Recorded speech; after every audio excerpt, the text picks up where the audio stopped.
Vamos ler Marcos capítulo 5, versos de 1 a 20.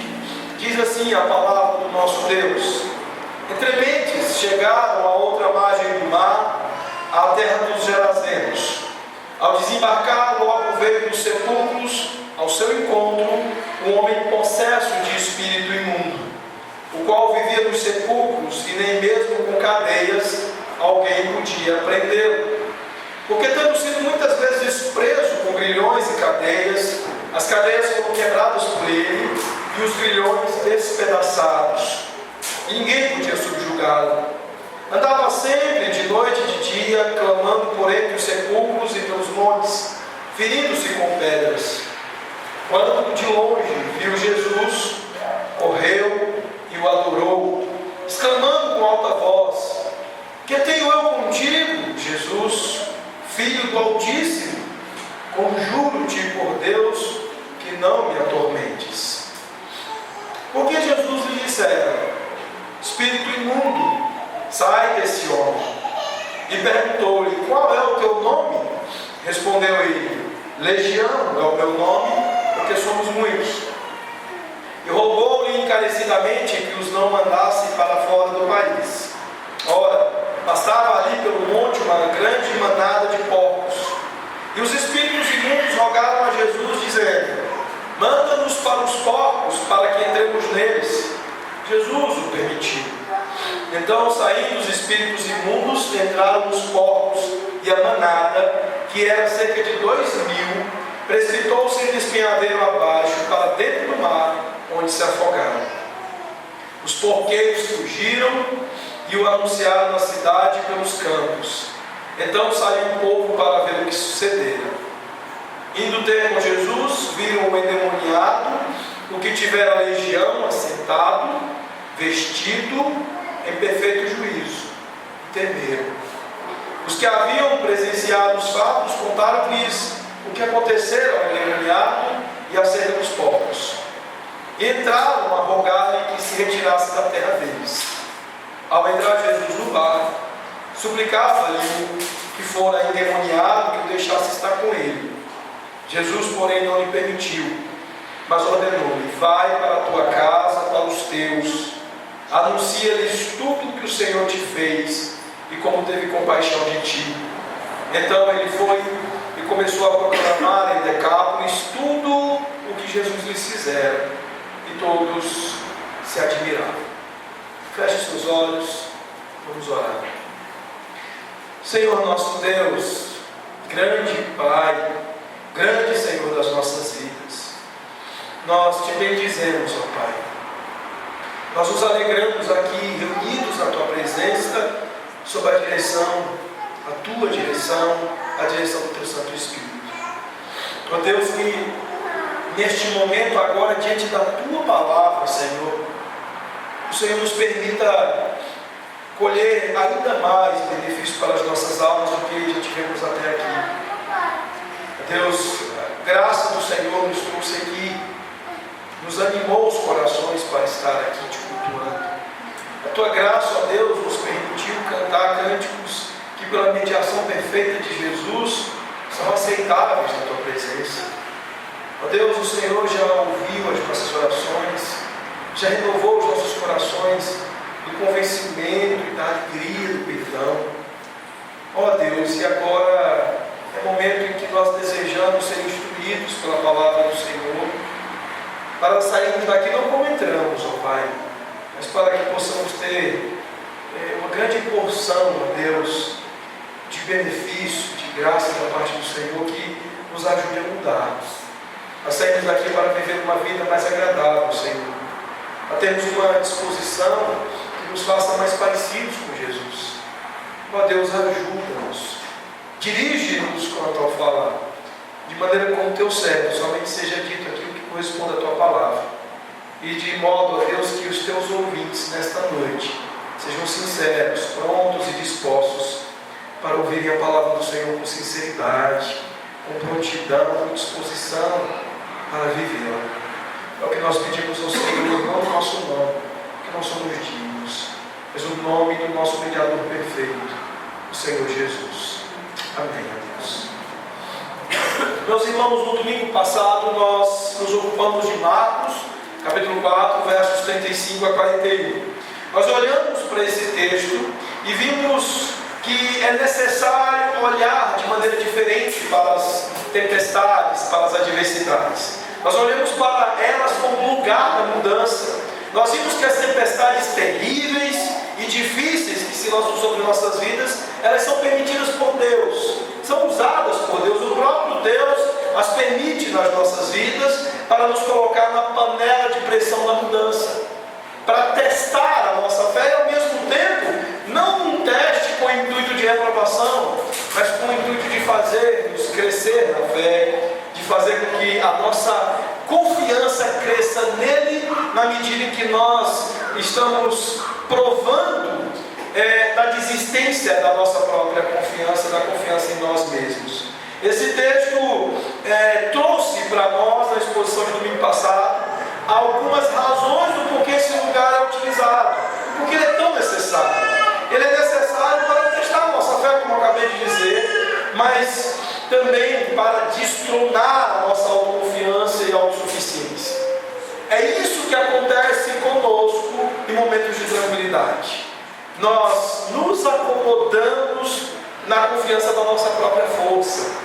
Quando tudo vai bem, no trabalho, em casa, nas mais diversas situações da vida, a tendência nossa é confiar cada vez mais no nosso braço, na nossa capacidade de fazer as coisas. E então o Senhor nos lança sobre e dentro da panela de pressão, para que venhamos a ter a nossa autoconfiança arruinada e venhamos a confiar somente nele, para nos fazer crescer na fé e na confiança somente em Cristo, somente em Jesus.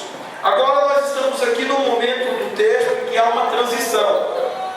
Vocês se lembram que diante da tempestade, Jesus provou o seu poder sobre a natureza, afirmando, evidenciando e provando a sua divindade, quando ele disse para aquela tempestade, para o vento, para as ondas e tudo mais, que se acalmassem, se calassem e se aquietassem.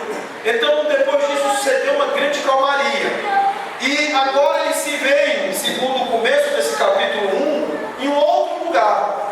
O verso 1 diz: entremente chegaram a outra margem do mar, a terra dos Gesarenos. Agora nós vemos Jesus e os discípulos em Decápolis. Essa região é chamada por esse nome, conforme nós vamos ver lá no verso 20. Eu quero que você acompanhe comigo em sua Bíblia. O verso 20 diz: então foi ele e começou a proclamar em Decápolis tudo o que Jesus lhe fizera, e todos se admiraram. Ou seja, a região chama-se Decápolis, e esse nome é dado a esta região porque ela é formada por 10 vilarejos ou 10 cidades. E este lugar especificamente é um lugar gentil, uma cultura gentil. Jesus e os discípulos agora adentram a um território estranho, a uma cultura estranha aos judeus, estranha ao povo de Deus.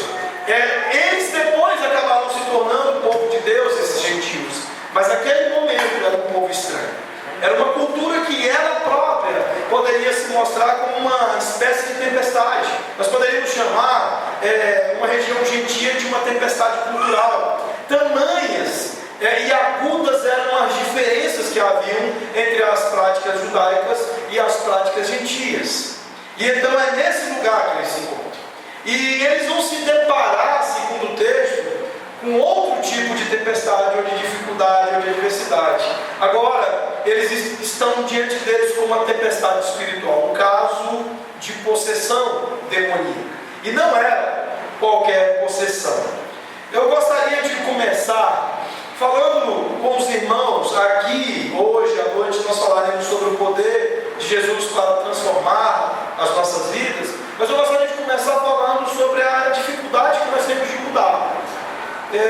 Eu vou usar um exemplo um pouco engraçado. Nós podemos até achar muita graça no que eu vou contar agora, mas na verdade não há nada de engraçado numa história como essa. Vocês têm uma imagem de um homem se consultando aí com um médico. Imagine a seguinte história: o homem foi se consultar com o médico e descobriu um diagnóstico terrível. O médico disse: olha, a sua situação é gravíssima, difícil. Você precisa mudar radicalmente sua vida. Você precisa de uma dieta totalmente diferente daquela que você tem hoje. Você não pode mais se alimentar do que você se alimenta. Você vai ter que comer, se alimentar de alimentos mais nutritivos, mais saudáveis, e deixar completamente essa alimentação desregrada que você consome. Aí o homem já ficou preocupado. E o que mais, doutor? Bom, você precisa de muita tranquilidade, mas muita mesmo. Você precisa de um ambiente favorável, um ambiente harmonioso, calmo, tranquilo. Você tem que fugir de qualquer agitação. E aí ele mais uma vez: E o médico continuou a listar coisas que eram necessárias para ele, para que houvesse um prolongamento de sua saúde, uma recuperação de sua saúde e um prolongamento, consequentemente, da sua vida. E então ele disse para o médico qual era o problema. Ele falou: olha, doutor, o problema é minha esposa. Ela não vai aceitar mudar nada na rotina dela por conta da minha saúde. Não, mas você precisa conversar com ela. Sente para ela, apresente os exames, apresente os resultados desses exames que eu estou lhe apresentando aqui. Converse com ela sobre o que nós estamos conversando e diga que é preciso essa mudança. E então, o homem, sabendo quem era a esposa, ele insistiu com o médico: doutor, não é melhor eu trazer ela aqui e o senhor conversar com ela? Porque, olha, doutor, vai ser pega para capaz se eu chegar lá propondo essas coisas para ela.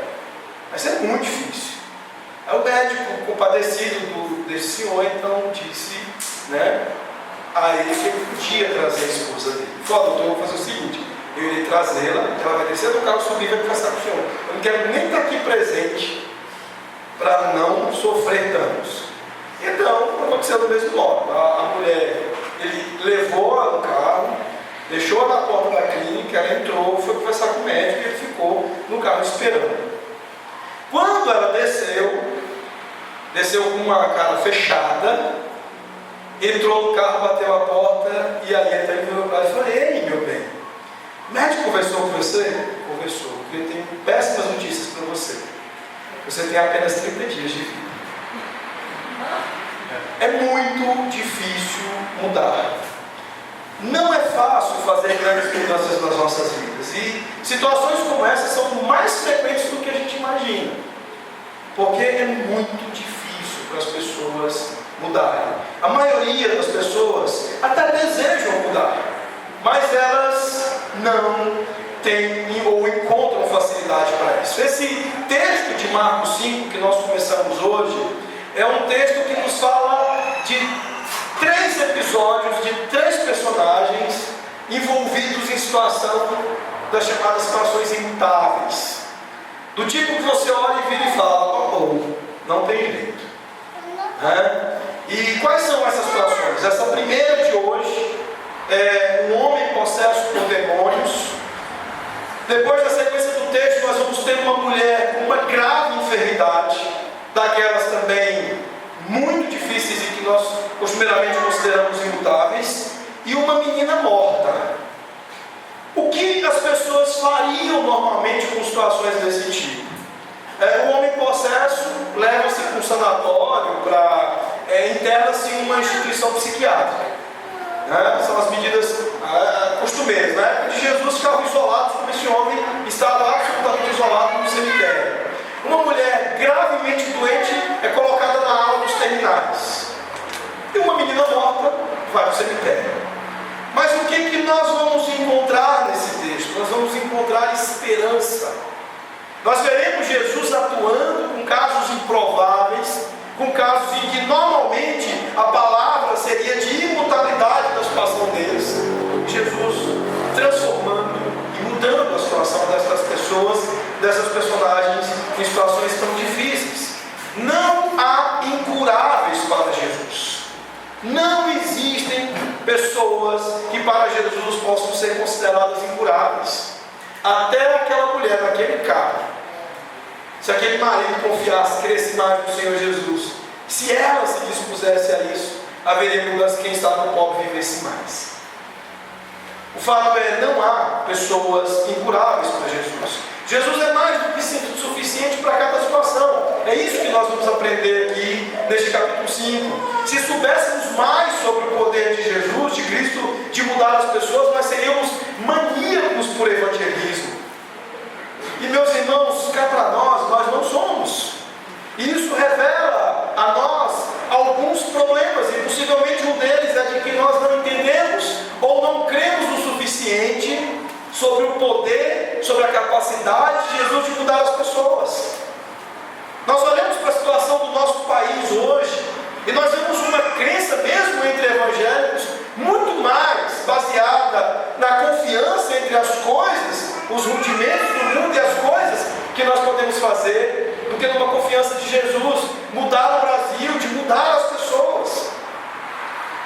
Eu creio que muitos de nós estão confiando muito mais em propostas ideológicas, no momento difícil que nós estamos vivendo, do que na capacidade do poder de Jesus, de mudar a nossa nação, de mudar o quadro, mudar as pessoas, mudar as situações nas quais nós estamos envolvidos. Cristo muda os casos mais desesperados e nos mostra a facilidade com que Ele pode mudar uma vida. É isso que nós aprendemos nesse texto. Jesus é o homem da mudança, o homem Deus, que veio para mudar o mundo, para redimir o mundo, para trazer grande mudança no nosso meio. Nas palavras que Ele deu, que Ele entregou ao apóstolo João, Ele diz: eis que faço novas todas as coisas, inclusive as mais feias desse mundo. E depois, nas palavras seguintes, Ele diz: tudo está feito. Lá em Eclesiastes 3:11, a promessa é de que Deus está fazendo formoso tudo no seu devido tempo, fazendo do feio belo, fazendo do desesperado alguém alcançado, transformado e agora cheio de esperança. É isso que nós encontramos aqui nesse texto. Nós vamos encontrar aqui um homem mudado, que é um homem improvável para uma mudança. Um homem que sequer tinha nome. Um Zé, no inglês eles chamam de John Doe, e aqui nós falamos de Zé Ninguém. Um homem que é apenas identificado por aquilo que é a grande desgraça e tragédia da sua vida. Uma legião romana tinha normalmente 6.000 soldados. E esse homem aqui se identifica, informa o seu nome pela quantidade de demônios que haviam nele. Possivelmente 6.000 demônios.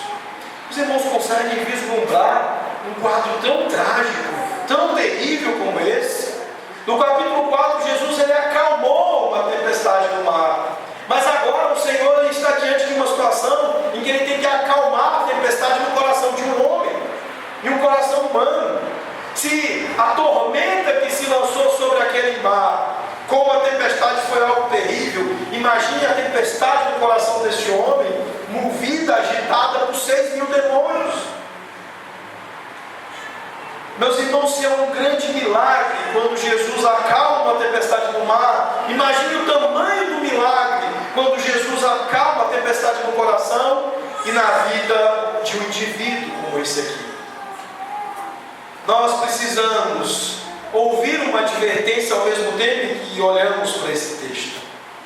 Esta história, ela nos mostra o resultado final de uma possessão demoníaca. Aqui, Jesus lança esses demônios fora. Mas eu gostaria de, antes de nós fazermos considerações sobre isso, entender que nós precisamos pensar um pouco mais sobre o tema do controle do diabo sobre a sua vida. O diabo é como um ovo mal vestido de vovozinha. É realmente isso. Ele é enganador, ele é mentiroso. Ele não quer mostrar as suas presas, mas você precisa entender que existem essas presas. Você precisa entender que o diabo existe, entender que a maldade dele existe, entender que as ações dele existem.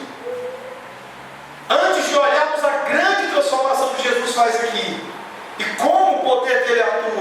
nós precisamos lembrar que o perigo é real.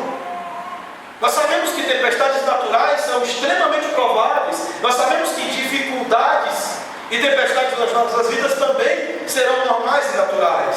Mas muitas vezes a nossa incredulidade não é apenas em relação a não crermos devidamente, adequadamente em Deus, em Cristo, no Espírito Santo, na palavra de Deus, mas também em crermos na potencialidade do diabo como um grande perigo nas nossas vidas.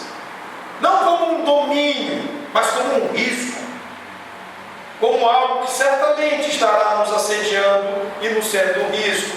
No livro Cartas do Inferno, C.S. Lewis diz o seguinte: há dois erros iguais e opostos no que diz respeito à matéria demônios. Uma é desacreditar em sua existência. A outra é acreditar e sentir um excesso e doentio interesse neles.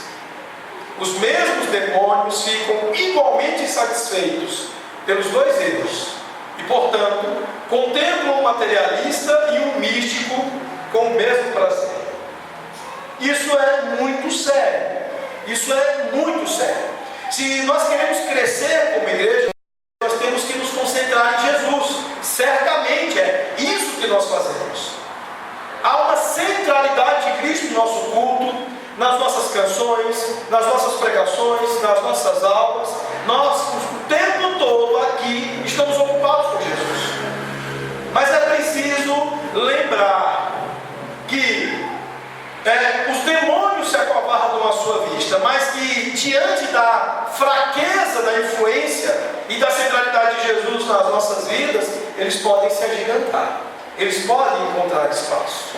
Então eu gostaria nesta noite de assustá-lo um pouco, de entender que se Cristo não for grande na sua vida, os demônios terão vez, o diabo terá vez.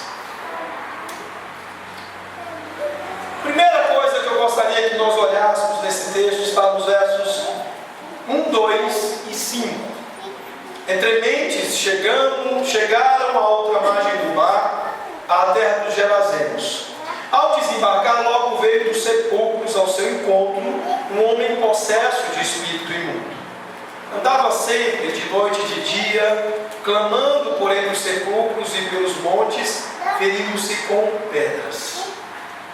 O que nós vemos aqui? O que nós encontramos aqui? Um homem possesso que ninguém podia ajudar. E ele mesmo não podia se ajudar. Um dos grandes erros da nossa época, uma das grandes falácias do humanismo que causa tanta tragédia na vida das pessoas, é a tal da autoajuda. É aquela ideia que é o centro da cosmovisão existencialista, da psicologia, de que você precisa ser o seu redentor, de que você precisa se ajudar. Basicamente é isso que um psicólogo faz. Você vai lá, conversa, ele ouve, de vez em quando ele fala alguma coisa para você. Mas toda a estrutura de pensamento e a proposta de trabalho dele é despertar o gigante que vai se ajudar. É despertar em você mesmo como o seu redentor, como o seu ajudador. E isso é um grande problema. Por quê? Porque uma das coisas que esse texto nos revela é a doutrina da depravação total. Aqui nós não encontramos apenas um homem em processo e em estado absolutamente crítico, mas nós encontramos a expressão da doutrina da depravação total. Todos nós pecamos. E a Bíblia diz que todos pecaram e todos carecem da glória de Deus.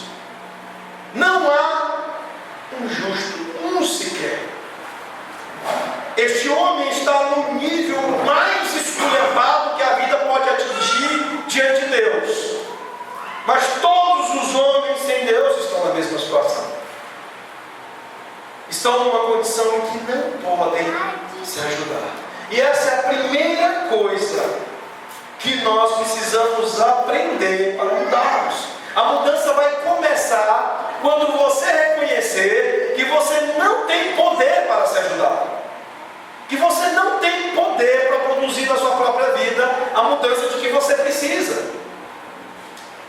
É isso que nós aprendemos aqui. No verso 2, ele olha para Jesus ele sabe quem é Jesus. Ele viu Cristo e ele reconheceu que ele era o maior de todos. Ele era maior do que todos. A ele não se aplicava esta taxativa conclusão de que ninguém podia ajudá-lo. Jesus podia. Mas será que a atitude aqui deste possesso é de alguém que quer ser ajudado?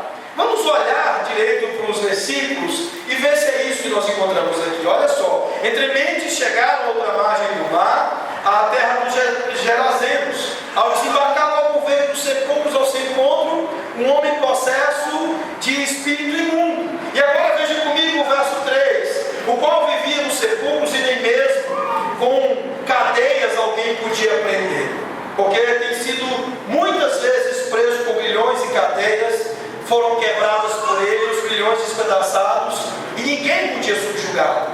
O homem estava completamente entregue à sua miséria, à sua condição, era de morte, ele não tinha como estar consciente da mudança que ele necessitava. Ele lutava contra aqueles que queriam ajudá-lo. Esse homem claramente é uma pessoa que não queria ajuda.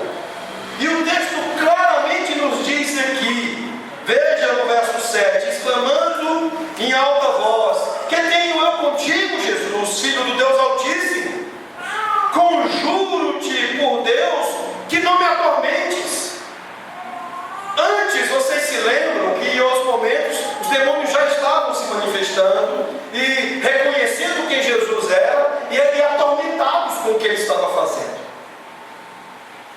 Esses registros de possessões e de manifestações demoníacas no Novo Testamento, que depois, conforme o registro do Apocalipse, só vão voltar a aparecer quando estiver precedendo a volta do Senhor Jesus, é a agonia do inferno com a grande obra que Jesus estava por fazer.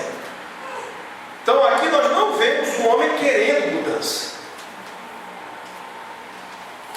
É importante isso. Mas ao mesmo tempo não vemos uma pessoa confiando em si mesmo. Este homem está absolutamente atormentado. Não há razão nem juízo aqui. Nós estamos diante de alguém que perdeu completamente o juízo.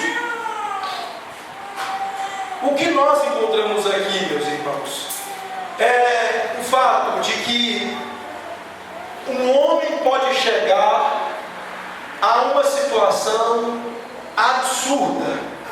Certamente esse homem não começou desta forma. Ele não nasceu assim.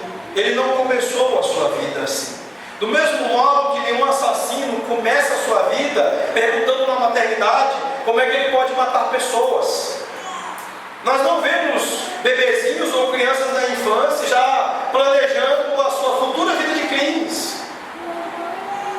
Não foi assim que as coisas começaram na vida desse homem. O que nós vemos aqui é alguém que se envolveu, que brincou com o pecado e que acreditou nas mentiras do diabo e foi descendo a ladeira e descendo a ladeira.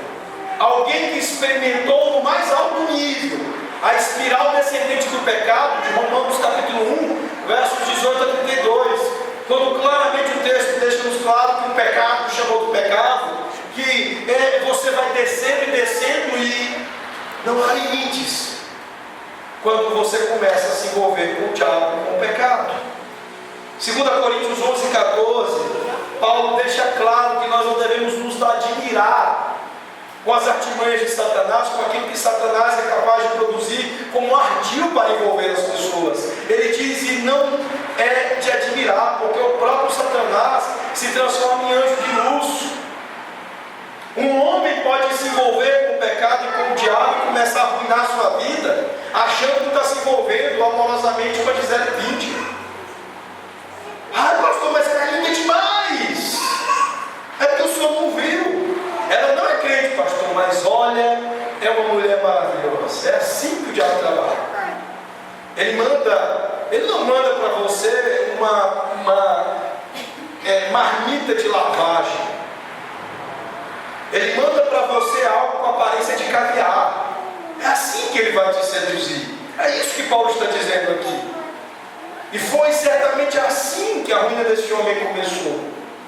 ele começou se envolvendo com o pecado e com o diabo e chegou a um ponto de perder completamente o juízo e o controle da sua vida. Nós vemos aqui um escravo de alto nível, alguém completamente dominado pelo pecado. Nós precisamos lembrar, meus irmãos, que o diabo é como um sequestrador de criança.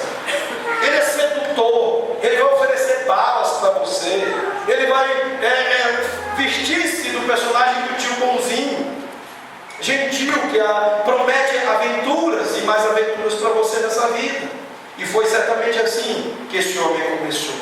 Ele vai oferecer um prazer para você, que por um tempo vai parecer alguma coisa interessante, mas que vai te levar para o fundo do poço, porque afinal de contas o objetivo dele é te escravizar. Ele odeia você mais do que você jamais odiou qualquer coisa ou qualquer pessoa. Lembre-se disso. O diabo odeia você, mas ele não vai se lançar contra você de uma maneira costumeira àqueles que odeiam. Ele vai te tratar como se fosse o maior dos amantes, ou o melhor dos amantes. Ele vai te seduzir. É isso que o diabo se propõe a fazer. 2 Coríntios 4:4, o apóstolo Paulo falando aos coríntios, ele diz que essa ruína toda é aquilo com a qual as pessoas, cada pessoa perdida deste mundo hoje, está vivendo sob o domínio do poder do diabo e do pecado. Vejam as palavras do apóstolo. Ele diz: nos quais o Deus desse século cegou o entendimento dos incrédulos, para que lhes não resplandeça a luz do Evangelho da glória de Cristo, o qual é a imagem de Deus. Quem são os ímpios? Quem são os incrédulos? Pessoas completamente cegas de entendimento, pessoas incapazes de verem a luz de Deus, pessoas incapazes de discernirem as ofertas da palavra de Deus. Portanto, você nem mesmo é capaz de se ajudar, como você também não é mesmo capaz de começar o processo de busca de ajuda. A cegueira te impede até mesmo de estar consciente, com clareza das necessidades de mudança que você precisa quando você é um ímpio. No caso do crente, nas áreas em que nós precisamos de santificação, há discernimento. Porque você já está vivo, já foi regenerado, já começou a ser mudado. Mas um homem como esse aqui do nosso texto, um homem ímpio, é incapaz de arrazoar sobre a necessidade de mudança dele, quanto mais de poder se ajudar. Ele não tinha qualquer poder para mudar o seu coração, para mudar a sua situação, para mudar a sua vida. Quanto àqueles que são crentes, a própria palavra de Deus deixa muito claro: cuidado com o diabo. Efésios capítulo 4, versos 26 e 27. Irai-vos e não pequeis, não se põe o sol sobre a vossa ira, não deis lugar ao diabo. Uma coisa interessante sobre o meu passado, a maioria de nós aqui esteve envolvido com carismatismo, com influências, pentecostais. O meu casamento foi feito por um ex-pastor presbiteriano que na ocasião estava numa outra denominação, e ele fez um pré-conjugal breve comigo e com minha esposa. E na ocasião, dentre os conselhos que nós recebemos, estavam de tomar muito cuidado com o diabo, de, por exemplo, não sair, não deixar de dormir, cada um no seu lugar, no seu ladinho da cama, porque senão o diabo vinha e se deitava à noite naquele lugar vago,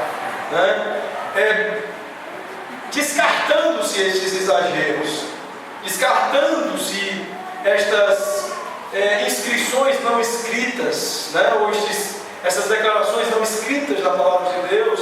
Nós encontramos aqui uma séria advertência do apóstolo à igreja dos irmãos da Galácia. Ele diz: não deis lugar ao diabo. Isso logo depois de dizer para nós não pecarmos. Portanto, é preciso, neste começo de entendimento de que nós não podemos nos ajudar, Entender que sim, uma coisa que nós podemos fazer é nos complicar, é nos sabotar. Para isso nós temos uma habilidade natural, uma habilidade corriqueira, muito frequente. O apóstolo Paulo diz que o bem que eu quero, esse eu não faço. No entanto, o mal está sempre diante de mim. Por isso mesmo a palavra de Deus nos recomenda a tomarmos cuidado e diligenciarmos na nossa vida, fugindo não apenas daquilo que é ilícito, mas fugindo também de toda a aparência do mal. Entendendo que não apenas o que é ilícito deve ser evitado, mas também aquelas coisas que não convêm. Portanto, é preciso não apenas entender que nós não podemos nos ajudar, mas entender que, além de nós não podermos nos ajudar, nós temos uma tendência a nos prejudicar, a nos complicar. Outra coisa que nós aprendemos no texto, versos 3 e 4, o qual vivia nos sepulcros e nem mesmo com cadeias alguém podia prendê-lo, porque tendo sido muitas vezes preso com grilhões e cadeias, as cadeias foram quebradas por ele e os grilhões despedaçados e ninguém podia subjugá-lo. Meus irmãos, a mudança começa quando reconhecemos que homens não podem nos mudar. Podem ser instrumentos daquilo que nós veremos daqui a pouco? Sim, são pastores, presbíteros, irmãos da igreja, crentes piedosos, são usados por Deus na grande mudança que Ele faz em nós. Mas cuidado, para que o agente da sua mudança não seja identificado no homem. É por isso mesmo que, às vezes, há certas reações quando nós falamos de psicologia aqui, mas é por isso mesmo que nós temos que tomar cuidado, não apenas com essa proposta, mas com tantas outras, de redentores deste mundo. É por isso que nós temos que tomar cuidado com as relações mal estabelecidas entre ovelhas e pastores, quando pastores viram uma espécie de semideus sobre a vida de ovelhas. Alguns dos exemplos desse tipo de misticismo se mostram nessas igrejas carismáticas quando você vê uma fila quilométrica para que determinado pastor ore pela pessoa, e quando é alguém mais modesto, mais simples, você vê uma fila pequenininha. É aquela história que nós ouvimos por aí: ah, fulano tem uma oração poderosa. Não tem. Não confie no poder, na habilidade, na capacidade de homens para a mudança. O que nós podemos fazer, humanamente falando, das nossas capacidades próprias, do nosso poder próprio, não seguram pessoas dessa natureza. Olha o que o texto diz, que nem mesmo com cadeias alguém podia prendê-lo. Porque tendo sido muitas vezes preso por milhões de cadeias, as cadeias foram quebradas por ele. Métodos humanos fracassam aqui. Recursos humanos são insatisfatórios aqui. Nada disso resolveu a situação desse homem. Vamos considerar um pouquinho sobre esse homem. Ele estava vivendo em um país gentil. Veja que o texto está falando aqui de um homem possesso de espírito imundo, mas ele está num contexto, como eu disse, um contexto cultural, que era para os discípulos uma verdadeira tempestade. Ou seja, para ele não era uma oferta do Evangelho, não era uma oferta do poder de Cristo. Coitado desse homem. Até aqui, até esse momento, nunca houve um só lance de esperança para esse homem. O fato de estar nesse contexto, nesse lugar em particular, até aqui, nada de sério havia sido oferecido. Eu fico imaginando os métodos usados por familiares e por amigos para tentar ajudar esse senhor aqui. Ele estava vivendo em um cemitério ao lado de uma fazenda de porcos. 2 locais imundos, ou seja, ele era um homem puro e um local imundo. Quando criança, eu me converti com 11 anos e foi quando eu comecei a lidar com medos. Eu era muito medroso. Já falei para vocês aqui de medos que tinha na fazenda. Agora, falar para vocês de quando eu me mudei para a cidade, do medo que eu tinha de cemitério. Um dos caminhos para ir visitar a casa de minha tia, lá em Conceição do Araguaia, no sul do Pará, passava pelo cemitério. E eu andava umas 2 quadras a mais, tanto para ir quanto para voltar, para poder escapar da passagem pelo cemitério. E quando eu tinha que passar pelo cemitério da cidade, era um negócio absurdo. O medo que eu tinha, ninguém gosta de cemitério. Não é normal gostar de cemitério. Eu já vi história de gente que dormiu no cemitério para fazer graça, para se divertir, fazer esse tipo de coisa, ou de gente que ficava no cemitério brincando de assustar as pessoas lá fora. Mas enfim, é um lugar assustador para a grande maioria das pessoas. E esse era o habitat deste homem aqui. A família e os amigos deste homem não podiam mudá-lo. E então eles desistem dele. E ele está ali completamente largado, completamente deixado. Ele foi jogado para fora de sua cidade para habitar no cemitério.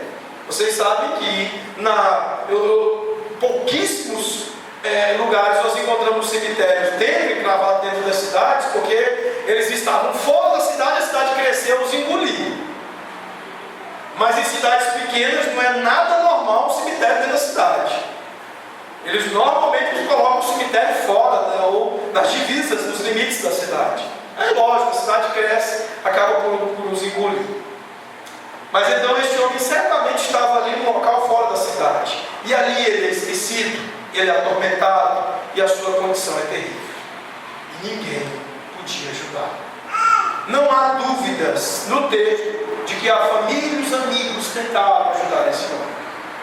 E a mudança começa quando nós reconhecemos que para a mudança do nosso coração, o poder de homens não servirá. Terceiro lugar, verso 6. Aqui nós começamos a ver de fato o que vai desencadear a mudança em nossos corações. Mesmo em situação de incapacidade, de inabilitação completa para entender que precisava ser mudado, para querer mudança, este homem, ele reconhece algo que é fundamental. Fundamental para cada um de nós. Quando de longe viu Jesus, correu e o adorou. Os demônios sabiam quem era Jesus. Certamente esse homem nessa situação também acabou por saber quem era Jesus. E o texto diz que há este reconhecimento. E uma das coisas que nós colhemos aqui não diz respeito ao homem, mas ao reconhecimento em si e a relação deste reconhecimento ao nosso Senhor. E imediatamente aqui nós percebemos que o poder de Jesus é maior do que o poder de Satanás.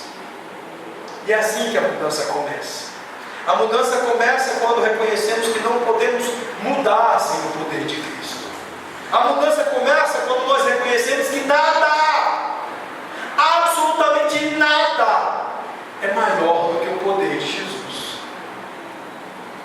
Nós tentamos tratar o coração dos nossos filhos, dos nossos familiares, de várias pessoas, com química, com um monte de coisa. Vocês sabem bem que eu e o pastor Carlos não condenamos o auxílio das medicações e do recurso seríssimo e científico e necessário da psiquiatria. Eu trabalho inclusive em cooperação com psiquiatras. Mas uma coisa precisa ser colocada na ordem, nos eixos. A confiança maior deve estar em Jesus. Ele é o maior de todos. O médico vai te ajudar? Sim, e muito. Possivelmente, dependendo de uma patologia de natureza mental, uma doença mental, ele vai conseguir te controlar com a medicação. Mas, muito raramente, dificilmente, ele vai conseguir te curar disso. Mas qual é a boa notícia? Que Jesus é maior do que Satanás. Jesus é muito maior, infinitamente maior do que o pecado. E Jesus é muito maior do que qualquer recurso que nos auxilie, que nos ajude. Jesus é grande. Ele é o único que tem poder para mudar as nossas vidas. Eu gostaria de ilustrar uma história de um menininho. Menininho bonitinho, igual esse aí da imagem. Ele um dia chegou para o pai dele, depois da escola dominical, e ele: papai, eu queria perguntar umas coisas para o senhor, papai. Papai, o diabo é forte, né? O diabo é forte, meu filho. O diabo é perigoso, né, papai? Filho, o diabo é perigoso. Papai, o pastor falou, né? Papai, o diabo é mais forte do que eu. Filho, o diabo é mais forte do que você. Mais poderoso do que você. Papai, o diabo é mais forte e mais poderoso do que o senhor. Sim, filho. O diabo é mais forte e mais poderoso do que o senhor. Papai, e do que o pastor? Também. Do que o pastor também.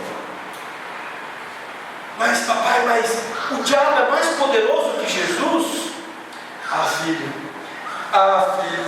com certeza Jesus é infinitamente superior e mais poderoso do que o diabo. Ele o derrotou e ele o derrotará definitivamente, lançando no inferno por toda a eternidade. E a menininha encheu o peito, aplaudiu igual esse menininho aí e disse: eu não estou com medo do diabo. Por quê? Porque mesmo que nós sejamos muitas vezes mais fracos do que o diabo, aquele que é o nosso Senhor muitas vezes infinitamente mais poderoso do que o diabo. É por isso e é assim que nós não tememos. Uma advertência: você não pode lutar contra o diabo. Você não pode peitar o diabo. Ele é muito mais poderoso do que você. Ele pode enviar 6.000 demônios para colocar no cativeiro. Ele vai te dominar nos seus vícios. Ele vai te dominar nas suas dificuldades familiares. Você vai dizer: eu gostaria de poder parar com isso. Mas o que eu quero dizer para você esta noite é: você não pode parar com isso. Você não pode parar o diabo. Você não consegue parar o pecado. Quem consegue? Só a pessoa e a obra de Jesus Cristo pode mudar você, sua família. Ele e somente Ele pode mudar. Uma certa ocasião, eu visitando uma irmã, uma ovelha, em uma outra igreja que eu pastoreava, a irmã me contou uma história grandiosa de evangelismo de rua. Ela disse que estava evangelizando com um presbítero que era cheio de poder na igreja presbiteriana, e disse que eles estavam na rua e disse que do nada apareceu um homem endemoniado, agarrado na grade de uma casa, balançando a grade, e disse que o presbítero só levantou a mãozona dele e disse: eu te repreendo. E aí eu baixei a cabeça, a irmã: pastor, o senhor não acredita não, pastor? Senhor, minha querida, eu queria combinação dessa história com as escrituras para poder acreditar. Porque nem na presença de Deus, nem na presença do diabo, nenhum de nós pode comparecer sem Cristo. E eu não vi Cristo na mão dele. Não há registro das escrituras em nenhum lugar onde as pessoas repreendam o diabo por sua própria conta. É Jesus quem repreende o diabo. Somente Ele repreende o diabo.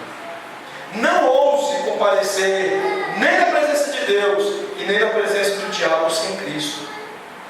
Não tente você usar a autoridade de Jesus em seu próprio nome, por sua própria mão. Jesus que o repreenda. Não foi isso que Moisés falou? Que o próprio Deus o repreenda. É assim que nós precisamos entender, para que cuidemos de não entrarmos em algumas enrascadas, em algumas complicações.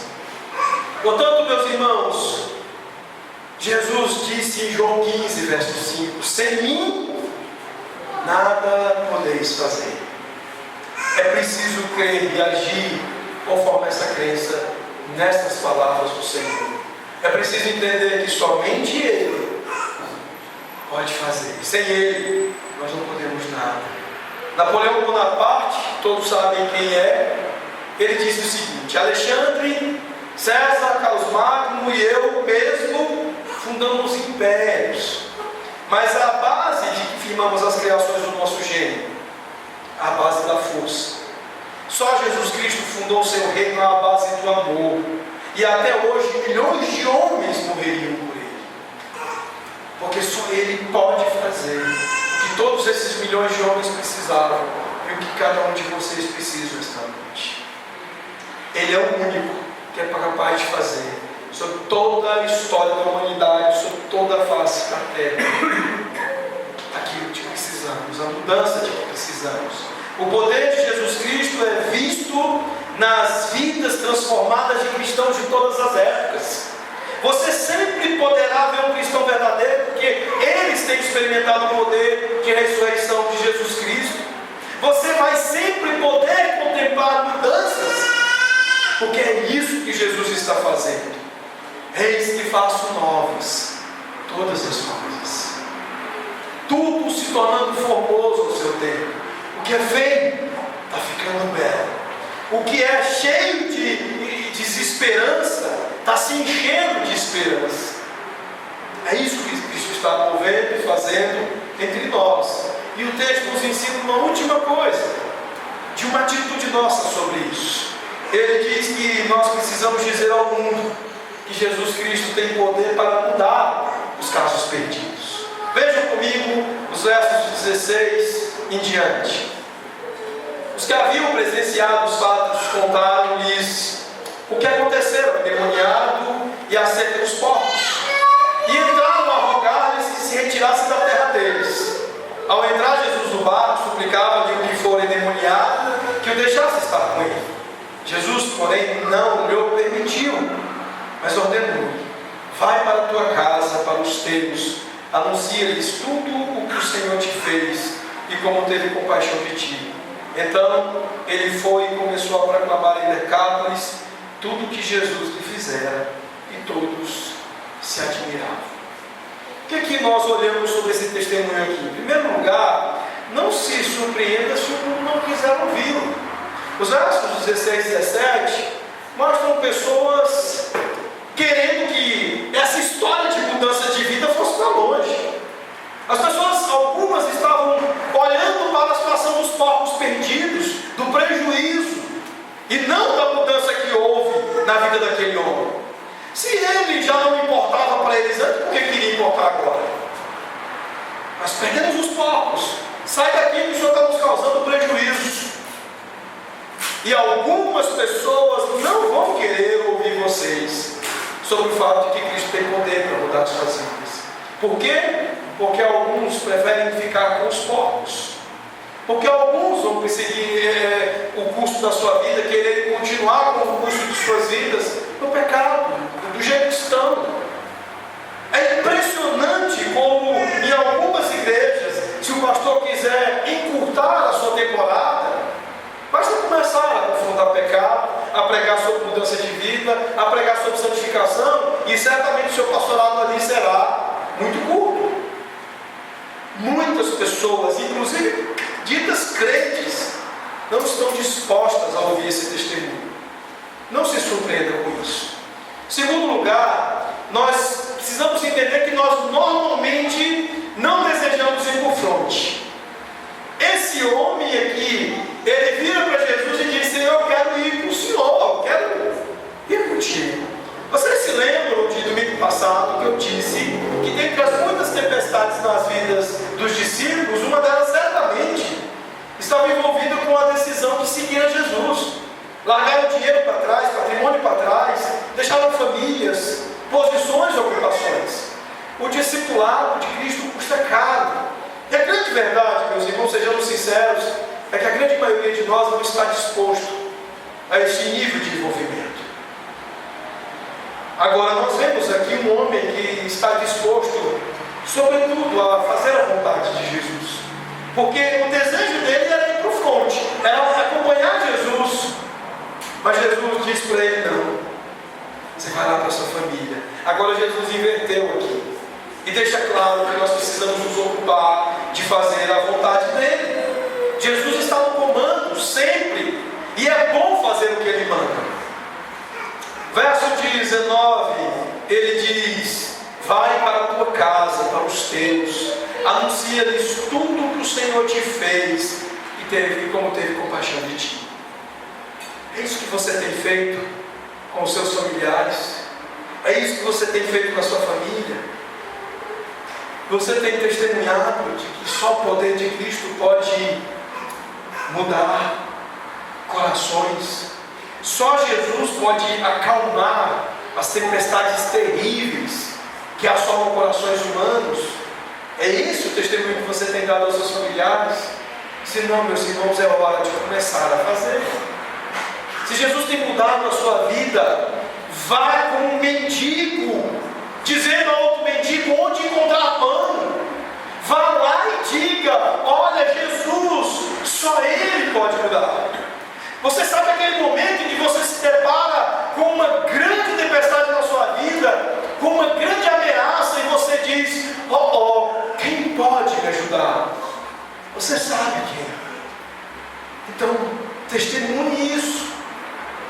Dê este depoimento aos seus familiares. Esse é o nível de evangelismo com o qual nós devemos nos comprometer. De falar, começando da nossa casa, dos que são próximos de nós. Eu gostaria de encerrar fazendo 2 perguntas para vocês. Primeiro, você poderia ir para fora desta construção hoje, dizendo-se capaz de dizer ao mundo o que Jesus fez por você? Você tem feito isso? Segundo lugar, se você diz: eu gostaria de ter minha vida mudada, ou eu gostaria que minha esposa e meus filhos fossem melhores, se meu marido mudasse, você acha que se você pudesse mudar tudo ao seu redor, sua vida seria diferente? Eu gostaria que você saísse daqui desta noite entendendo que você está enganado, que esta é uma maneira errada de se pensar. Você não tem que mudar ninguém. Desista de querer mudar as pessoas, porque você não tem poder para isso. Encaminhe-as a Cristo, leve-as a Cristo, aponte para Cristo, porque só Ele pode mudar as pessoas. E possivelmente aquilo que você quer mudar nas pessoas próximas de você, talvez não seja uma mudança que Jesus queira fazer. Talvez quem precise mudar é você, e você não esteja entendendo isso. A partir do momento em que você já se dispõe a querer mudar o outro, ou dizer com suas próprias bases, não com a Escritura, no que a pessoa precisa mudar, talvez você não entenda muito de mudança. Alguém poderia hoje ou amanhã chegar até você e realizar todos os seus sonhos. Deixar o seu marido do jeito que você quer, deixar o seu trabalho do jeito que você quer, deixar o trânsito da cidade do jeito que você quer, deixar a igreja do jeito que você quer, e eu lhe garanto que você não estará satisfeito. Não é uma questão de as coisas estarem como nós queremos. Nós precisamos entender de tudo que nós ouvimos domingo passado e hoje, que o problema não é externo, o problema é interno. O problema não são as circunstâncias, porque até tempestades podem ser boas para as nossas vidas. O problema, meus irmãos e minhas irmãs, o seu coração. É aí que Jesus atua, e é isso que Ele muda. Na vida de Paulo, Ele não tirou as tempestades naturais, ou as tribulações, ou as adversidades. Ele apenas foi mudando o coração de Paulo. As circunstâncias não mudaram. E quase sempre é isso que nós vemos. As circunstâncias se mantendo e corações mudando. Foi isso que aconteceu com Ezequias, foi isso que aconteceu com Davi, é isso que acontece com todas as personagens que nós encontramos nas Escrituras. O que muda na vida delas são seus corações, e não suas circunstâncias. Que Deus os abençoe, e que você entenda que há uma necessidade sua de renovação espiritual em Jesus Cristo. Só Ele tem o poder de fazer isso. Eu não me atrevo, como ministro, como pastor, a apontar em mim para vocês qualquer capacidade de mudar os seus corações ou algo nas suas vidas. O meu papel como ministro dele, como dispenseiro dele, é tão somente dizer para vocês: só Jesus pode te mudar. Confia nele. Feche seus olhos e vamos orar.